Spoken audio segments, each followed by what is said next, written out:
Приветствую вас на канале «Фронтовая кинолетопись», и сегодняшний выпуск посвящен контрудару немецких войск под Житомиром в ноябре 1943 года. В ходе ноябрьской наступательной операции войска Первого Украинского фронта Ватутина освободили Киев, Фастов, Житомир и создали стратегический плацдарм протяженностью 230 километров по фронту. Опираясь на данные разведки, что немцы готовят мощный контрудар, наши войска перешли к обороне.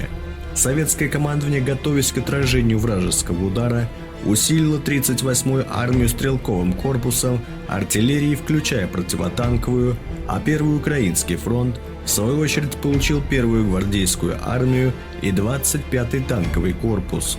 Инженерные войска стали возводить оборонительную полосу в районе Фастова. Однако советские войска завершить подготовку к обороне и перегруппировать свои силы не успели. Нашим войскам противостояла 4-я немецкая танковая армия под командованием Эрхарда Рауса.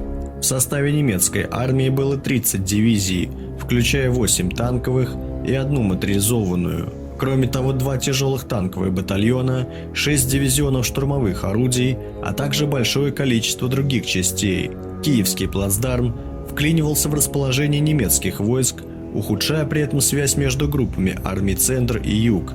Поэтому немцы всеми силами стремились восстановить полноценный оборонительный рубеж по Днепру и снова овладеть Киевом.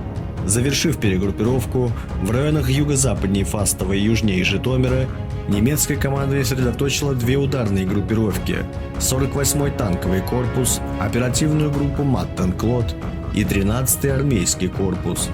Поддержку с воздуха обеспечивал 4-й воздушный флот. 15 ноября в 8 часов утра немецкие войска перешли в наступление на Киев, направляя свой главный удар вдоль Житомирского шоссе. Удар наносили 15 дивизий вермахта, в том числе 7 танковых и 1 моторизованная. Войска советской 38-й армии, оборонявшие участок фронта от Житомира до Фастова, не выдержали мощного удара и стали отходить в северном направлении. Сходу прорвав оборону на участке 30-й стрелковой дивизии, немцы продолжили наступление. Тяжелые бои завязались в районе Слободы-Селец, которая несколько раз переходила из рук в руки.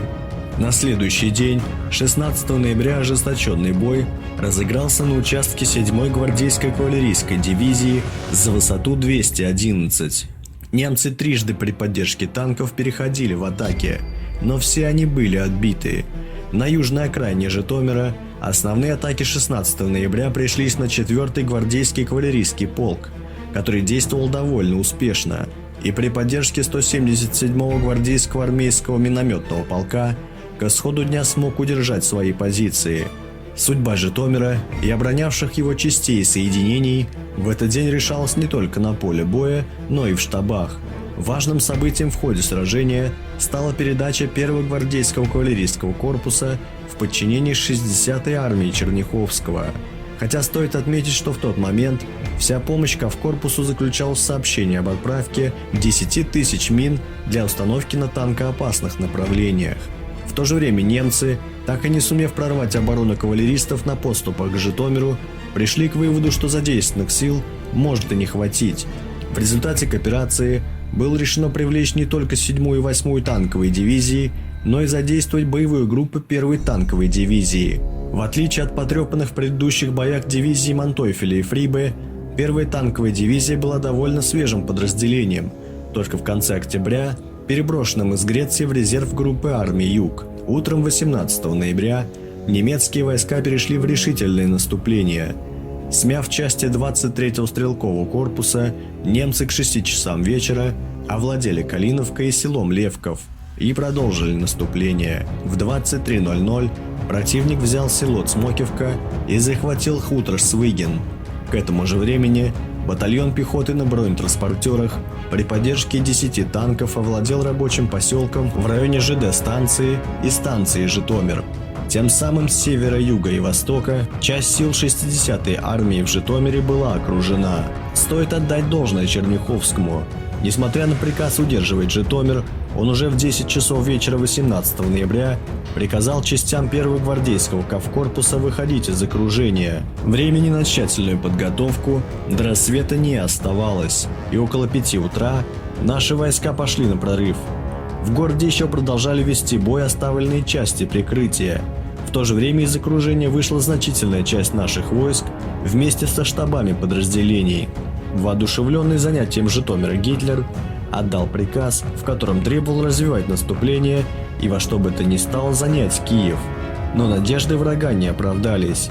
Войска Первого Украинского фронта быстро перегруппировали свои силы и организовали прочную оборону. Тяжелые потери, понесенные немецкими войсками, особенно танковыми дивизиями, вынудили командование вермахта прекратить наступление. Всего лишь 6 дней Житомир находился под контролем советских войск. В то же время его захват обошелся немцам очень дорого, и они это хорошо понимали. Вот что вспоминал бывший командир 48-го танкового корпуса Герман Бальк. «Я хотел немедленно всеми силами ударить на Киев и оставить Житомир без внимания. Он должен был пасть сам собой.